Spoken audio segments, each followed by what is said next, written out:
మొదటి నుంచి సురేఖకు తన మేనల్లుడు అల్లు అరవింద్ కొడుకు అల్లు అర్జున్ అంటే చాలా ఇష్టం.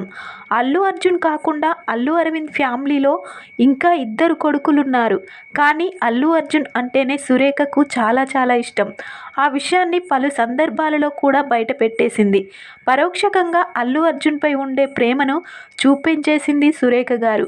ఇంకా పక్కాగా చెప్పాలి అంటే తన ఇంట్లో బోలెడు మంది హీరోస్ ఉన్నా తన భర్త తన కొడుకు హీరోస్ అయినా కూడా అర్జున్ నటించే సినిమాలను ఎక్కువగా చూస్తుందట. అల్లు అర్జున్ నటనను ఎక్కువగా ఇష్టపడుతుందట.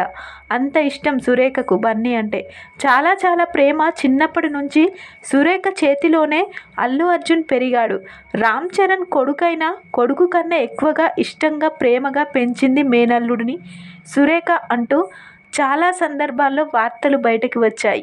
అయితే ఇప్పుడు అల్లు అర్జున్ ఊహించని చిక్కుల్లో ఇరుక్కున్నాడు. జైలుకు కూడా వెళ్ళవలసిన పరిస్థితి వచ్చింది. దీంతో సురేఖ సంచలన నిర్ణయం తీసుకుందట. తన భర్తకు చెప్పి అల్లు అర్జున్ బెయిల్ కోసం మాట్లాడడమే కాకుండా అల్లు అర్జున్ నెక్స్ట్ ఇలాంటి ప్రాబ్లమ్స్ ఫేస్ చేయకుండా ఉండేలా, అల్లు అర్జున్ లైఫ్ ఎప్పుడు హ్యాపీగా ఉండేలా ఏకంగా 1000 మందికి అన్నదానం చెయ్యాలి అంటూ డిసైడ్ అయిందట. గుడిలో ప్రత్యేక పూజలు అల్లు అర్జున్ పేరిట 1000 మందికి అన్నదానం చేసి అల్లు అర్జున్ హ్యాపీగా ఈ కేసు నుంచి బయటపడి ఆయన లైఫ్ బిందాస్గా ఉండాలి అంటూ ముందుకు వెళ్తుందట. నిజానికి తన భార్య స్నేహారెడ్డి కూడా ఈ విధంగా చేసి ఉండదేమో అంటూ మెగా ఫ్యాన్స్ సురేఖ నిర్ణయాన్ని అప్రిషియేట్ చేస్తున్నారు. సోషల్ మీడియాలో ఇప్పుడు సురేఖ పేరు మారుమ్రోగుతుంది.